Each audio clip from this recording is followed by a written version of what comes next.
guys seize a moment on the field. Give Auburn credit.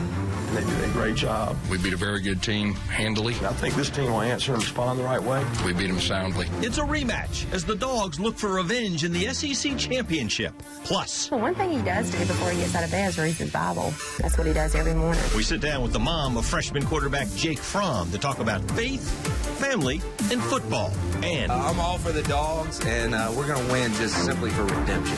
Y'all are pretty chesty for a group of fans that just got beat 40-17. We hear from fans on who they think will win. Plus, it's very vivid to me as if it was yesterday. It's more than just a ticket stub to the Dogs' first game at Sanford Stadium.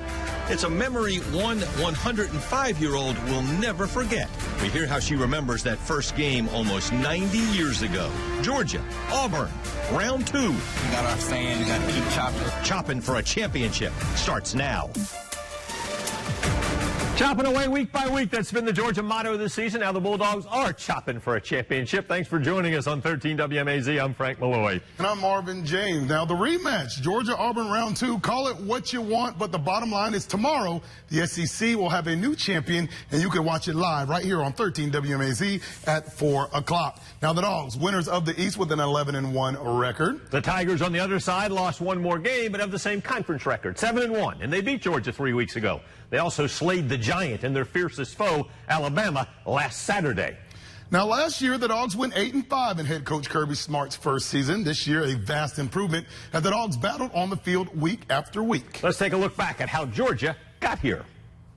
Opening week, the Bulldogs welcomed App State between the hedges. First quarter, a scare for Georgia fans as starting sophomore quarterback Jacob Eason goes down. The backup, Houston County grad Jake Fromm, more than ready to step in. Dogs roll past App State 31-10. Next up, Georgia heads into uncharted waters in South Bend to face Notre Dame. Fromm connects with Terry Godwin, the one-handed grab. Dogs improve to 2-0. Then it's back in Athens hosting Sanford. Fromm tosses 3 touchdown passes in front of the home crowd. Nick Chubb goes over 100 yards rushing. Georgia wins 32-14. A week later, Georgia put to the test facing their first SEC foe, Mississippi State. Georgia's defense sets the tone early. On the other side, Fromm on the flea flicker finds Terry Godwin for 6. Georgia with a statement win, 31-3. Next, on the road in Knoxville, the momentum carries over. The defense putting the nation on notice. Georgia shuts out Tennessee 41-0. Georgia continued its roll through Tennessee the following week with a 45-14 win over Vandy. Time for the Dogs to return home, now 6-0, hosting Missouri. And the offense explodes. Dogs win 53-28. After a week off facing the Gators, Georgia stays on track. Dogs hand it to their Florida rivals, 42-7. Back to Athens against South Carolina, and the defense shows out. Roquan Smith, big sack to end the half. The Dogs win 24-10. Georgia 9-0 for the first time since 1982. That perfect record put to the test in Auburn's Jordan-Hare Stadium. Nick Chubb scores to start the game, but all Auburn after that. Auburn hands Georgia its first loss, 40-17. Back home, the Dogs look to get back on track against the Kentucky Wildcats. Senior night and senior Nick Chubb balled out, 151 yards. Georgia rolls past the Wildcats, 42-13. Finish off the season with some clean old-fashioned hate. Georgia rolls past in-state rival Georgia Tech, 38-7, to finish the regular season 11-1. All right, up to date now. Auburn plays in the West, which is generally dominated by the Alabama Crimson Tide. After losses to Clemson and LSU early, Auburn's hopes of an SEC championship seemed non-existent, but the Tigers got hot, and they have run the table, Frank. Yeah, they beat Arkansas and Texas A&M back-to-back weeks before putting the country on notice against Georgia. Auburn's defense made a statement holding the ground game to 50 yards and putting the pressure on Jake Fromm in the passing game. Auburn with their statement win. But they certainly weren't done. 2 weeks later, the Tigers in a win-or-go-home situation against Alabama dominated the Tide and punched its ticket to Mercedes-Benz Stadium. Now, many people are saying it's hard to beat a good team twice, and that should favor Georgia. But check this out. Since 1999, 6 times teams have faced each other in the SEC championship after playing each other once in the regular season. 5 of those times, the team that won the first matchup also won the SEC championship game. The only exception, 2001, when LSU beat Tennessee. All right, now let's take a look at keys to the game for Auburn. It's getting the running game going. Their starting running back, Kerryon Johnson, got hurt last week against Alabama. He was already filling in for injured back Cameron Petway. Now, Johnson is expected to play tomorrow, and he'll likely carry a large workload to keep the offense balanced. On the Georgia side, key to the game is a local star. You may have heard of him, Jake Fromm. He completed less than half his passes against Auburn. Still having a good year, though. Almost 2,000 yards, 19 touchdowns, and only 5 INTs. If Fromm can come out and compete passes early, it will help open holes up for the run against a strong Auburn front line. As UGA heads into the championship game tomorrow, we're highlighting some of our very own Central Georgia Bulldogs, and we start with Jake Fromm. Chelsea Beinford sat down with Fromm's mom to talk about her son's success. She joins us live in studio. Chelsea? Guys, what a great lady. Jake Fromm's mom, Lee Fromm, opened up about Jake's life away from home and his success on the field this season. Here's how she says the Fromms balance family, faith, and football. From Freedom Field to Sanford Stadium. In just one season, Central Georgia boy Jake Fromm transitioned from leading the Houston County Bears to leading the UGA Bulldogs. After starting quarterback Jacob Eason went out with an injury early in the season opener. Jake was on the sidelines, and I thought he was second in line. So I'm like, get your helmet. Go get your helmet, dude. It was a scenario that his mother, Lee Fromm, says they were never expecting. After that game, though, I said, you know what? His bucket list was crossed. He has always wanted to play football at Georgia, and he's lived his dream. But that dream was far from over.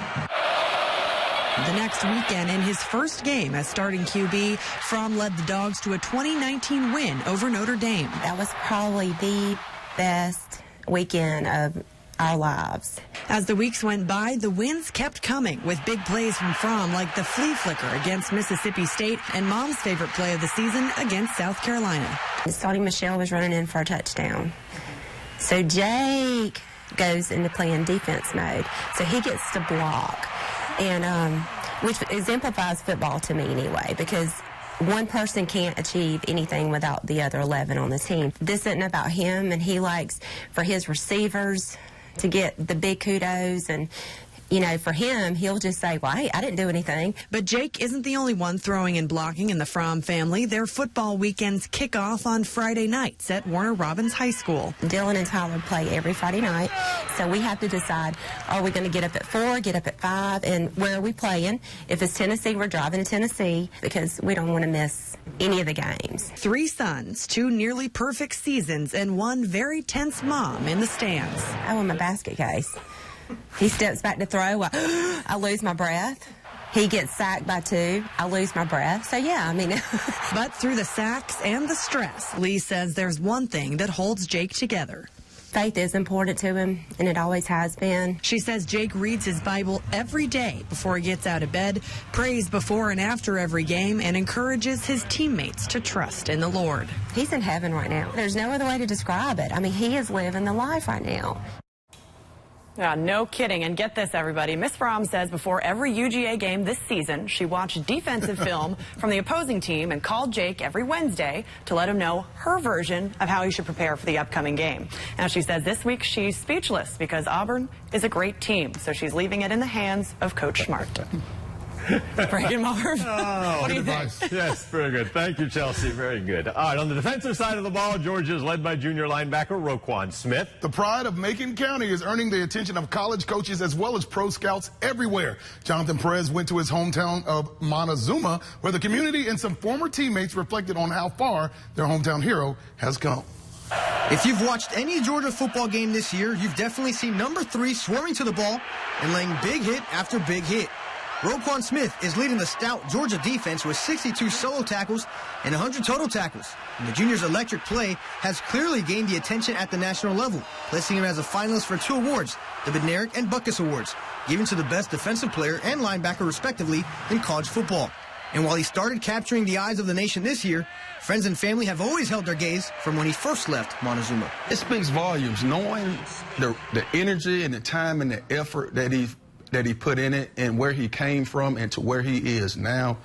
It's just amazing. We're proud. We're proud. Like what he's doing at Georgia, he's just one of the top linebackers in the nation. So he's really doing good. Like we expected that from Roquan. Roquan cemented his legacy in Montezuma even before he played football between the hedges. He was Macon County's first Under Armour All-American and made an effort to pass his knowledge down to his teammates. But whenever I went up against him, he'd always put up a show with me. Because me being a freshman and all, he would always put all kinds of fancy moves on me. He welcomed me to the team with the way it should be. Even though he's no longer playing football for the Macon County Bulldogs, he's still teaching them lessons on and off the field. I want bigger and better things in life, and the only way I'm going to get that if I go to college. So I look at him as a role model. I can say that a lot of people out here have taken strides to go in that same path, same direction, try to make it as big as he has. And he's honestly put a spark in everybody's heart to try to make the best of what they have. And as far as the community, their support for number 3 has never been stronger. He's been a breath of fresh air for this community. And like I say, everybody's rallying him around him. If somebody tell you they don't like Roquan, something is wrong. Regardless of what the score says on Saturday, Roquan will always be a big hit in Montezuma. Jonathan Perez, 13 WMAZ, Eyewitness Sports. Such a great kid. Now, a relative of Roquan Smith is also thriving on the Georgia defense. We're talking about Peach County's Tyreek McGee. Now, let's learn a little more about number 26. Number 1, Tyreek McGee. He went around that right end for a touchdown.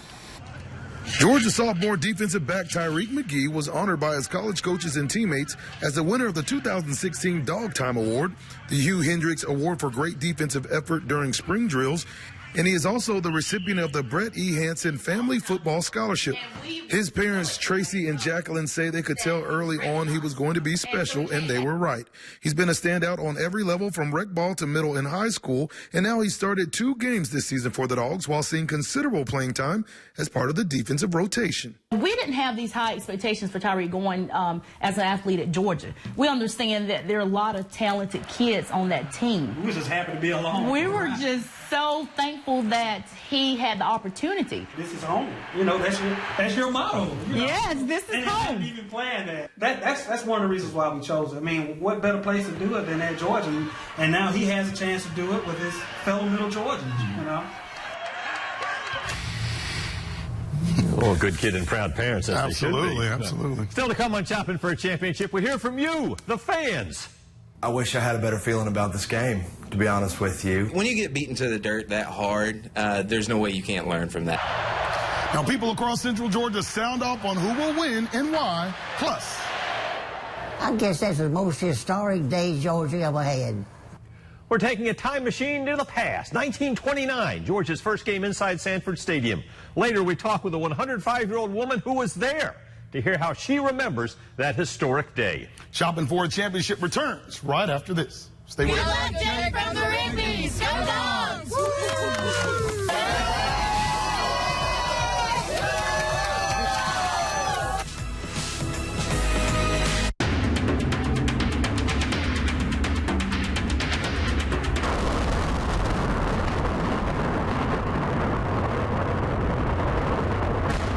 This month, the Georgia Dome, which had hosted the SEC championship game since 1994, imploded.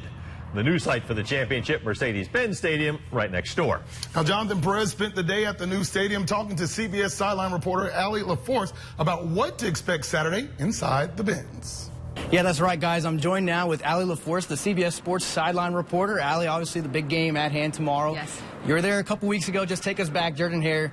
When did you see the momentum start to shift? Well, you know, it was really shocking, that game, because we hadn't seen anyone be able to limit Georgia's backfield the way that Auburn did. I mean, it was under 70 yards rushing for the entire game, and we've seen Nick Chubb and Sonny Michel just be outstanding and dominant the entire season, so it'll be a really tough challenge to do that again. But also, Auburn did an incredible job running the ball. Did you see anything on the sidelines when you were there as far as the players or the coaches' attitudes when that game was happening and when they started scoring a lot of points as far as Auburn did? Well, Auburn always had a great confidence about them, and I think the LSU loss was maybe the greatest thing that could have happened to them, because it sort of made them reset mentally, and the loss could have been a blessing for Georgia as well, because they were invincible up until that point, and they hadn't faced a lot of adversity. And heading into the SEC championship game, you don't want that to be the first time you face adversity. So I think it was helpful for both teams, really. Can you name us your top 3 favorite places that you've worked so so far as venues, whether if it's SEC stadiums or something like that? Absolutely. It's always great to do a game at Alabama just because their fans are so dedicated to get there so early. And when Nick Saban does his walk, down to the end of the field and back, and the fans roar and cheer his name, it's really unique. But I love doing a game at Ole Miss. I think the Grove is the best tailgate in the SEC, and it's outstanding. And Athens has such a great and rich tradition and history, too. So those are 3 of my favorites. Awesome, for sure. Well, maybe Mercedes-Benz will be on the top of the list. There you go. That's right. Fingers crossed for a great game. That's right.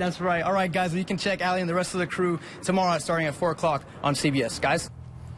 Thanks, JP. Now, the old Georgia Dome held many memories for both teams. Auburn played for the SEC title 5 times, winning 3. Georgia also played in the 5 title bouts, winning 2. And the last time Georgia played, 2012, they fell just yards short of a championship.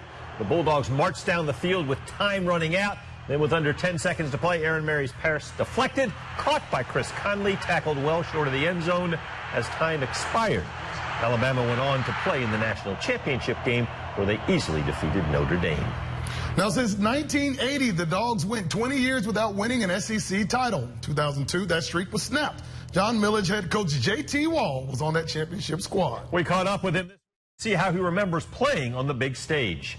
We were used to playing in, crowds of that size and in that environment. We knew there was going to be, a lot of Georgia fans there, and it was going to be a Georgia crowd. We enjoyed the championship and relished the opportunity to be there. And each team leaves their mark in different ways. But it's a lot easier to go back and see, that mark was left with a SEC championship. You kind of want to find your teammates, you want to find your family, and you want to celebrate.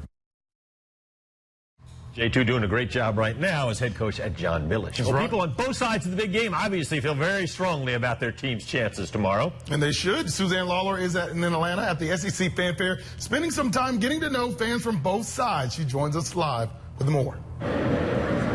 Yeah, we're all on the smaller fields here at the World Congress Center at Fanfare, but I'll tell you, this is a popular one because it's the obstacle course. So I'm going to run through the second part of this obstacle course. You come through here and you knock these over, man, I'm telling you, it's just like football practice in the fall, and then you get the football. Okay, that was a really easy pass. He was nice on me here. But, we talked to a bunch of fans around town, both Georgia and Auburn. We found a few Auburn, can you believe it, that said they hope their team passes every obstacle tomorrow.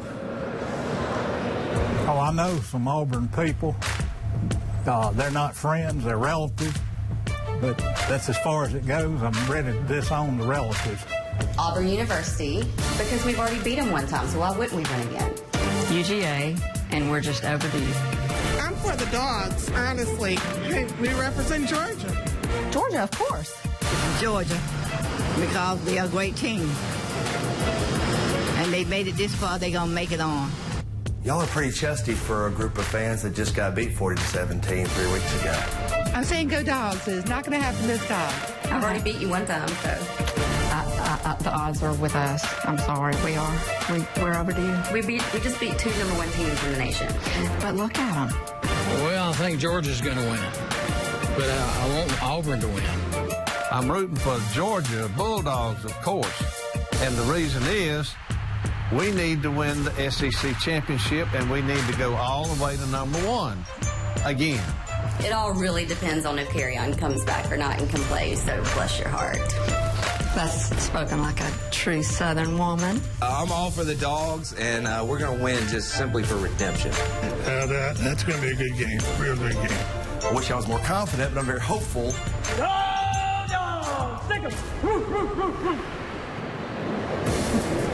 Yeah, I was blown away when that guy said, go Dogs. Man, he's got a big voice, doesn't he? And a lot of smack talk. Some smack talk is going on around here. Let me tell you, this place is really going to start to fill up when folks get off of work. And, of course, tomorrow, there's a big pep rally here tomorrow. 1:30 is Auburn, 2 o'clock is Georgia. Let me tell you about the logistics a little bit. It's open until 8 o'clock tonight. It opens again at 9 a.m. tomorrow. $10 to get into the door, $5 for kids. And let me tell you, this whole place is really interactive. And so you're going to have a lot of fun. There's food, there's games, and there's just a ton of fun for the folks. And Frank, do you think any of these football teams might want to pick me up next season? Hey, showed good hands there, Suzanne. Any eligibility left? We'll toss your name out there. We'll see if she has any eligibility right there. All right, now we're wrapping up the show with a blast to the past. Ball game between the hedges, between Yale University and the University of Georgia, and we beat them like nobody's business. That game nearly 90 years ago, still fresh on the mind of a 105-year-old woman who was there. After the break, we hear her take on what it was like to see the Dogs take the field for the very first time at Sanford Stadium. That story is next when Chopping for a Championship continues.